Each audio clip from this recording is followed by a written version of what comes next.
ሰላም ቤተሰቦች እንዴት አላችሁ? በያላችሁበት ሰላማችሁ ይብዛልኝ። በሀገር ውስጥም በሀገር ውጭም ያላችሁ ውድ የቻናሌ ተከታዮች በዛሬው ዕለት ይዤላችሁ የቀረብኩ ቪዲዮ እነዚህን የእንግሊዘኛ ወርዶችን እያንዳንዳቸው እንዴት እንደሚነበቡ አናባባቸውንና ትርጓሜያቸውን በዛሬው ቪዲዮ ይዤላችሁ ቀርቤያለሁ። እናንተ ቪዲዮውን እስከመጨረሻው በማየት እንዲሁም ደግሞ ደጋግማችሁ በማየት በዚህ ቪዲዮ የተካተቱትን የእንግሊዘኛ ወርዶች እያንዳንዳቸው ሚኒንጋቸውን ካወቃችሁ በኋላ ከዛም በኋላ ህጎችን በመለማመድ በማወቅ ወደ ግራመር ሩል እንሄድና እያንዳንዱ ሲምፕል ሴንቴንስ ወይም ደግሞ ቀላል አረፍተ ነገሮችን መመስረት እንዲሁም ቀላል የሆኑ ነገሮችን በመተርጎም በእንግሊዘኛ መለማመድ ኤክሰርሳይዝ ማድረግ የምንችልበትን መንገድ እናያለን። ዛሬ ግን ለጀማሪዎች ይሆናል ብዬ በማሰብ እነዚህን የእንግሊዘኛ ወርዶችን ወደ አማርኛ እየቀየርን እንዴት እንደሚነበቡም አብረን በዚህ ቪዲዮ እያየን የምንማማር ይሆናል ማለት ነው። እናንተ በማንኛውም ቦታ ሆናችሁ የትምህርት እድል ሳታገኙ ለቀራችሁ በልዩ ልዩ ምክንያቶች መማር ያልቻላችሁ ነገር ግን ባለመማራችሁ ዛሬ ተቆጭታችሁ መማር ፈልጋችሁ ነገር ግን በቅርብ የትምህርት እድል ማግኘት ላልቻላችሁ ባላችሁበት ሆናችሁ በማንኛውም ሰዓት ጊዜያችሁን በማይሻማበት መልኩ እናንተን በተመቻችሁ ሰዓት ሁሌም ዘወትር ከሰኞ እስከ ዓርብ በቀን አንዳንድ ሰዓት የትምህርት አገልግሎት እየሰጠን እንገኛለን። እናንተ በሚመቻችሁ ሰዓት እየገባችሁ ትምህርታችሁን በኦንላይን መከታተልና ማወቅ እንደምትችሉ በዚሁ አጋጣሚ ማሳወቅ ፈልጋለሁ። እንግዲህ በፕራይቬት ክላስ ወይም ደግሞ በግላችሁ በቀን አንዳንድ ሰዓት እየመደባችሁ ትምህርታችሁን መከታተል ትችላላችሁ።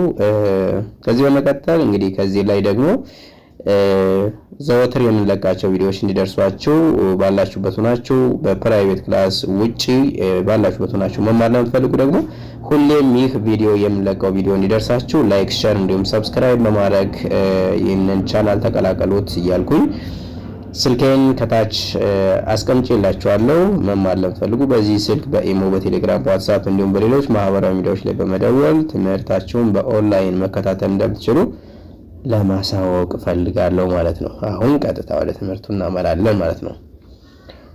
ጂ ኦ ሲነበብ ምን ተብሎ ይነበባል? ጎ ተብሎ ይነበባል። ጎ ጎ ማለት ደግሞ ትርጓሜው መሄድ ማለት ነው። መሄድ። እሺ ሲ ኦ ኤም ኢ ካም ካም ማለት መምጣት ማለት ነው። ኦ ከደብሊው ጋር እና ከኤም ጋር በአብዛኛው ሰዓት ስትመጣ አ የሚል ድምጽ ስላላት ካም ብለን እናነባዋለን ማለት ነው። እሺ እቺኛዋ ደግሞ ኢ ኤ ቲ ኢት ሲነበብ ኢት ተብሎ ይነበባል። መብላት ማለት ነው። መብላት። እዚህ ጋር ኢ እና ኤ ባንድ ላይ ሲመጡ ኢ የሚል ሎንግ ሳውንድ ድምጽ ይኖራቸዋል። እንግዲህ እዚህ ጋር ደግሞ አር ካለች ደግሞ አ የሚል ድምጽ ይኖረዋል ማለት ነው እነዚህ ሁለቱ። ነገር ግን እዚህ ጋር ኢት ተብሎ ይነበባል። ትርጓሜውም መብላት ማለት ነው። እሺ ከዚህ ጋር ደግሞ ዲ አር አይ ኤን ኬ ሲነበብ ድሪንክ ድሪንክ ማለት መጠጣት ማለት ነው። መጠጣት። እሺ ከዚህ ጋርስ ኤስ ኤል ኢ ኢ ፒ ኢ የሚል ድምጽ ነው ያላት። እቺ ደብል ኢ ኢ የሚል ድምጽ ስላላት ስሊፕ ብለን እናነባለን። ትርጓሜው ምንድነው? መተኛት ማለት ነው። መተኛት። እሺ ከዚህ ጋር አር ኢ ኤ ዲ ሲነበብ ሪድ ሪድ ሪድ ማለት ማንበብ ማለት ነው። ማንበብ። እሺ ከዚህ ጋር ደግሞ ደብሊው አር አይ ቲ ኢ እንግዲህ እዚህ ጋር ስናነበው ደብሊውን ሳይለንት ነው የምናደርጋት።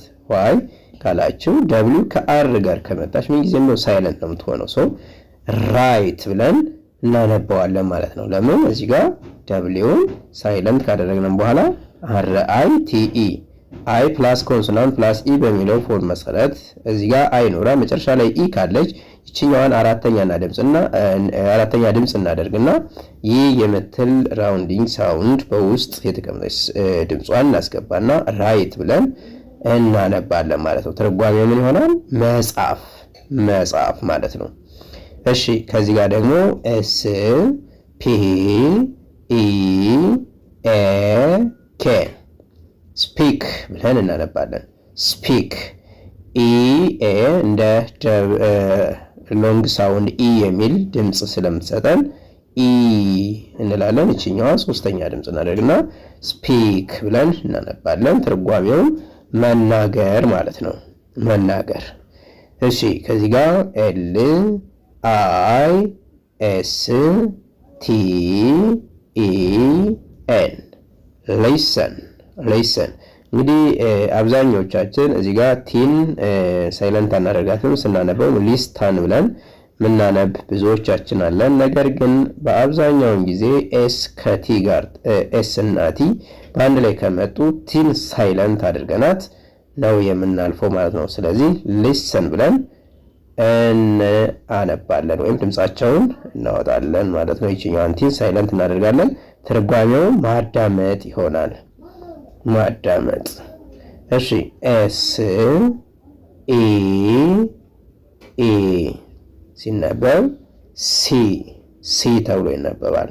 ትርጓሜው ምን ማለት ነው? ማየት ማለት ነው። ማየት። እሺ ከዚህ ጋር ደግሞ ደብሊው ኦ አር ኬ ሲነበብ ወርክ ማለት ስራ ማለት ነው። ስራ። እሺ ከዚህ ጋር ደግሞ ፒ ኤል ኤ ዋይ ፕላይ ማለት መጫወት ማለት ነው። መጫወት። እሺ ከዚህ ጋር ደግሞ ደብሊው ኤ ኤል ኬ እዚህ ጋር ብዙዎቻችን ወልክ ብለያለን እንሳሳታለን። ነገር ግን ኤል ከኬ ጋር ስትመጣ፣ ኤል ከዲ ጋር ስትመጣ፣ ኤል ከኤፍ ጋር ስትመጣ እንዲሁም ኤል ከኤም ጋር ስትመጣ ምን ጊዜም ቢሆን ሳይለንት ነው የምናደርጋትና ኦልድ እንግሊሽ ላይ የመጣ ወርድ ስለሆነ ኤልን ሳይለንት እያደረግን ዎክ ካም እያልን የምናነብበት መንገድ ይኖራል። ሹድ እና ኮድ ስንል ሁሉም ጋር ከኤል ቀጥሎ ዲ ያለች። አሁን ኮድ ስንል ሹድ ስንልም ካም ስንልም ሲኤኤልኤም ካም ብለን ነው የምናነበው። እንዳጠቃላይ ካፍ ስንልም ሲኤኤልኤፍ ብለን ነው የምናነበው። ሶ እዚህ ጋር ኤልን ሁሉንም ሳይለንት እናደርጋለን ማለት ነው። ሶ ዎክ ብለን እናገራለን ወይም እናነባለን። መራመድ ማለት ነው። መራመድ ትርጓሜው አር ዩ ኤን ራን። እንግዲህ ፓስት ሲሆን ኤ ትሆናለች፣ ራን እንላለን። ነገር ግን እቺ ዩ ነች፣ ራን እንላለን። መሮጥ ማለት ነው። መሮጥ። እሺ ከዚህ ጋር ጂ አይ ቪ ኢ ጊቭ ማለት መስጠት ማለት ነው። መስጠት።